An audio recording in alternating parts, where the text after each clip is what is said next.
Mark, Peter Robinson surprised us all today. It was a speech to the World Bar Conference at the Waterfront Hall, and he got into the subject of policing and justice.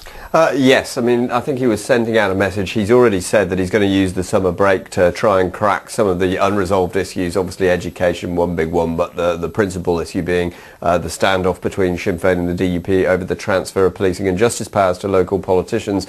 He sent out a couple of different signals here, I think, in this keynote speech to the barristers.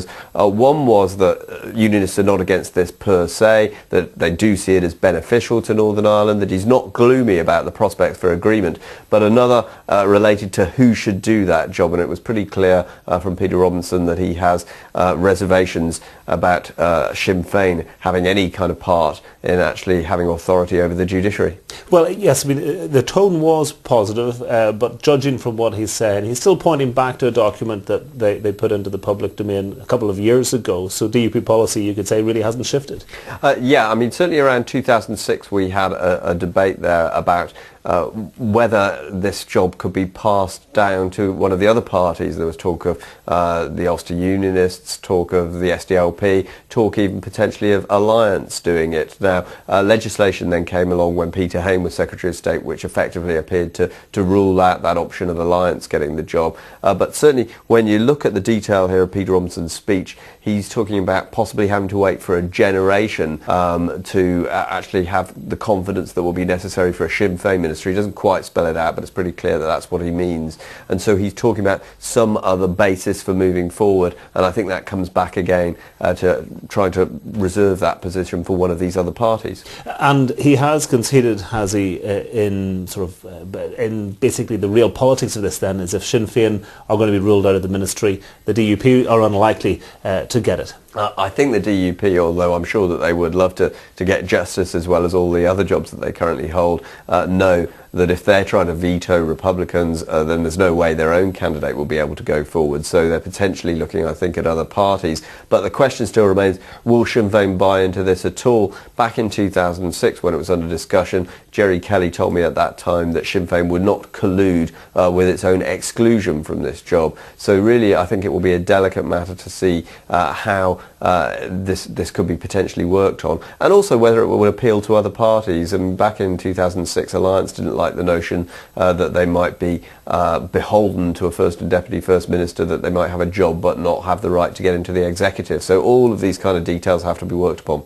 OK, well, let's see what he had to say. This was Peter Robinson speaking today to the World Bar Conference at the Waterfront Hall. My party's manifesto position is clear.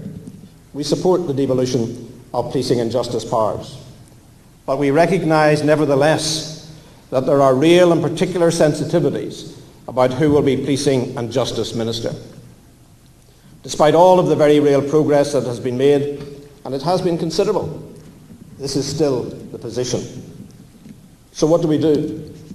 Do we wait potentially for years, perhaps a generation, until the necessary level of support is reached for such options to gain widespread public confidence? Or do we search for another basis that may be able to command confidence in the community?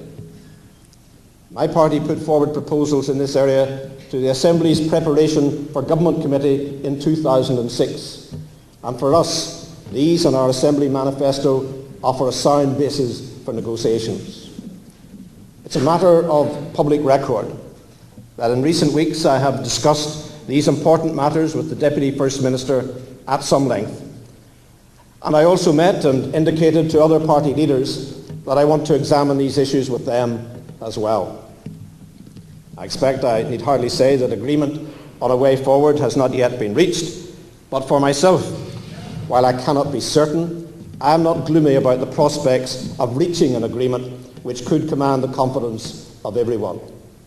I am committed and willing to intensify discussions with the Deputy First Minister and others in the period ahead to test those possibilities.